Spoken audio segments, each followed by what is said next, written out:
We booked the trip as a reset, me, Sarah, Mike, and Lena. A private island off the coast, rented through some shady Airbnb-style site. No staff, no Wi-Fi, just white sand, turquoise water, and a small villa. Perfect for unplugging after a rough year. The first 2 days were paradise. Snorkeling, bonfires, cheap rum. On day 3, Mike found the old research station half buried in vines behind the villa. Rusted sign, Primate Behavioral Study, 2018 to 2022.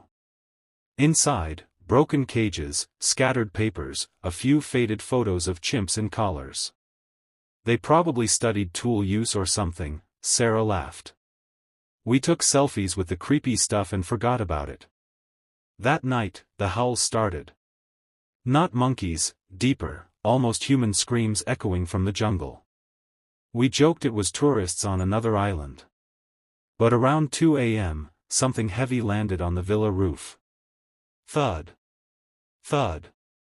Then scratching, long, deliberate drags across metal. Mike went out with a flashlight. Probably a coconut crab, he said. He came back pale. It's a chimp. Big one. Staring at me from the trees. Eyes, wrong. We laughed it off as nerves. Next morning, footprints in the sand around the villa, too human-like, but with long toes. One set circled the house completely. Lena found the first note taped to our fridge, handwritten on yellowed paper, "You shouldn't have come back." No signature. We figured a prank from previous renters. By afternoon, the chimps appeared. Not 1, 5 or 6. They didn't charge. Just watched from the tree line, sitting upright like people. One held a stick, tapping it rhythmically on a rock. Another mimicked Lena's pose exactly when she crossed her arms. We tried calling the rental contact. No signal. Boat was gone, anchor chain cut clean. That evening, they got closer. One approached the porch, stood on 2 legs, head tilted. It looked straight at Sarah and made a soft hooting sound that rose and fell like a question. She backed away. It copied her exact steps backward, mocking. Night fell. We barricaded doors with furniture. Power flickered, generator in the shed. Mike went to check it. He didn't come back. We heard the scream, short, cut off. Then silence. Sarah cried. Lena whispered, "They're learning us." We found Mike's phone on the porch later. New video in the camera roll, shaky footage of him at the generator. A chimp steps into frame behind him, tall, muscular, fur matted. It raises a rock. Mike turns.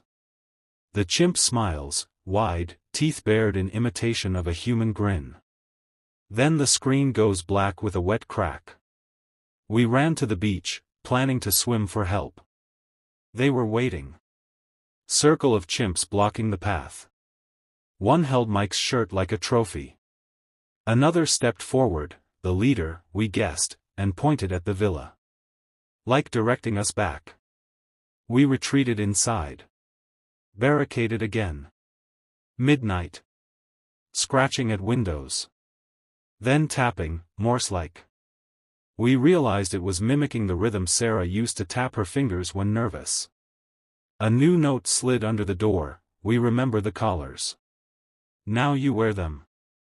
We found collars in the research station the next day, old, leather, with rusted tags. We didn't touch them. Dawn. They entered the villa.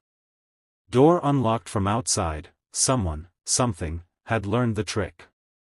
They didn't kill us immediately. They herded us to the research station. Made us sit in the broken chairs. The leader chimp stood in front, holding a clipboard from the old files. It flipped pages slowly, like reading. Sarah whispered, "They're studying us now." One chimp approached Lena. Tilted her head gently, like she used to do to her cat. Then snapped her neck, quick, clinical. Sarah screamed. I lunged. The leader raised the rock. Last thing I remember, the chimp smiling again, my smile, the one I use for photos, before everything went dark. If you're reading this, it's because they let the phone upload. They learned how. They're still here. Watching the screen. Waiting for the next group to book the island. Unplugging isn't safe anymore. They're plugged in now. The end.